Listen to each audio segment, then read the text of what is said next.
Hey, I'm Justin Timberlake. My 6th studio album, Everything I Thought It Was. When Justin Timberlake finally dropped his album last Friday, there's no doubt what he thought it was. I think every artist probably says this, but it is my best work. Which is a bold statement, because I mean his first album won the Grammy for Best Pop Vocal Album and was nominated for Album of the Year. And so was his second album, and his third and fourth album were nominated as the Complete Experience for Best Pop Vocal Album. His fifth album was not. See, I don't think people were hoping for Justin's best album ever this time around. They're just hoping for something more enjoyable than Man of the Woods. And yeah, that album was Justin's, speed bump, his blip that most pop artists go through. Like when we saw, Beyonce, Rihanna, Pink, Kelly Clarkson, Katy Perry, who else? Taylor Swift. They'll have that, that moment where they have an album or an era that doesn't hit quite as well or isn't as well received as their others. And then usually most of them bounce right back with the next era. There's one artist that I listed in there that did not. I worked for a long time on this album and I ended up with like 100 songs. So narrowing them down to 18 was a thing. And then, yeah, I'm really excited about this album. Justin's response to that lukewarm era was to get back to what he thought people wanted to hear from him. Some of the songs are more introspective and some of them are more sort of what I think people know me for.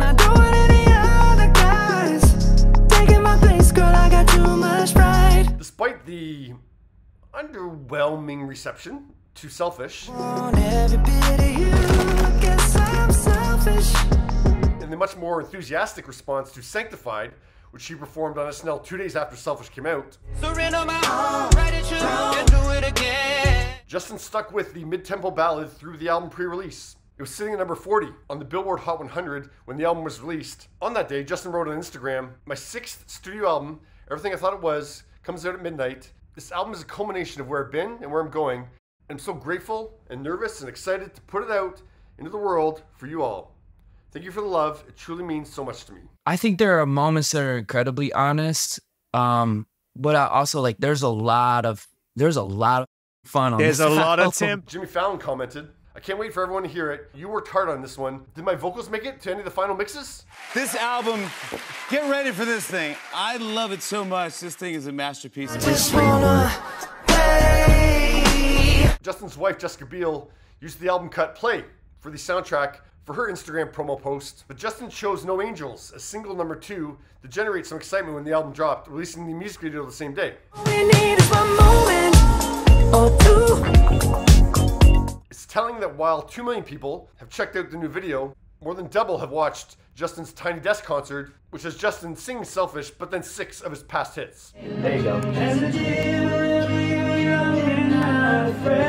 That sounds like JC to me. On Saturday, his Spotify streaming numbers for the opening day were in, and 5.7 million people gave Everything I Thought It Was a shot. This album is really special to me in a different way. To give that number some context, I thought who's contemporary who'd be an appropriate comparison. I thought Beyonce, because I mean, yeah, they've both been around for the same amount of time.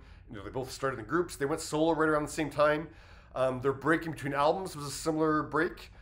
So Renaissance was streamed 43.25 million times on its opening day. Just a reminder, Justin's album was streamed 5.7 million times. So a little bit of difference there. It just really feels good.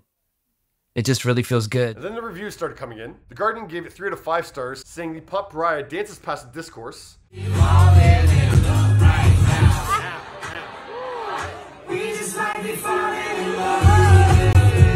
Telegraph also gave it 3 out of 5, saying he tries to avoid a midlife crisis with mixed success. Justin got another 3 stars from Enemy. They said he tries to recreate the magic of his past albums and doesn't quite pull it off. Rolling Stone gave it 5 out of 10, saying they want Justin to move on to something new. And they also pointed out what an underwhelming opening the album has with Memphis. Yeah, they say, just be great. This is the guy who opened his albums with... Coming right here? Yeah. Come on. Future, sex, love, sound. Hey, little mama, ain't gotta ask me if I want to. Give me what I don't know.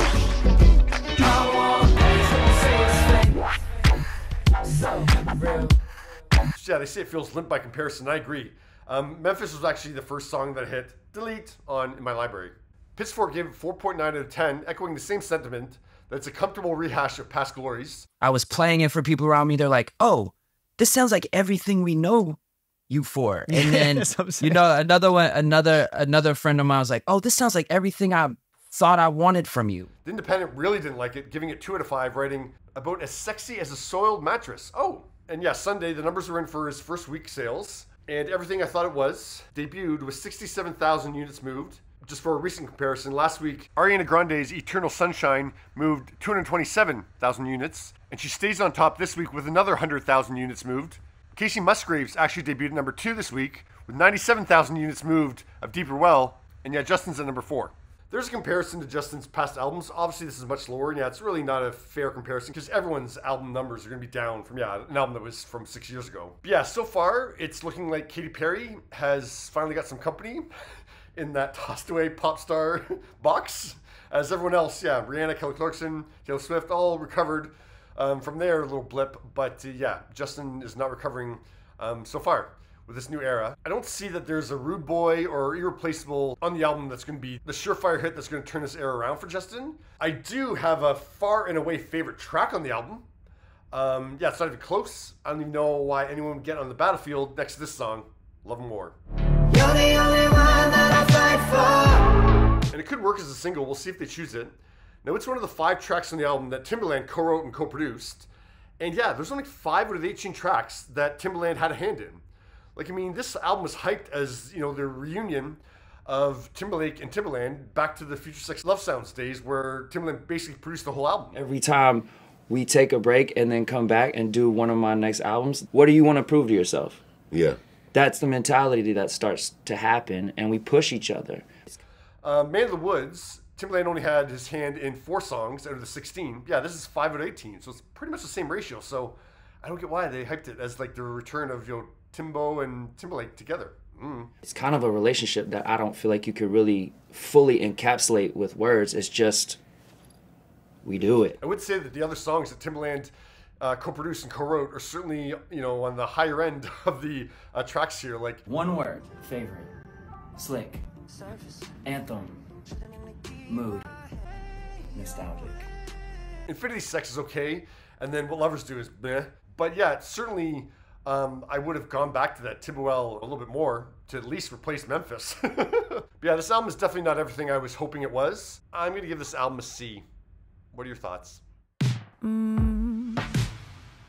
We still make love while we make war.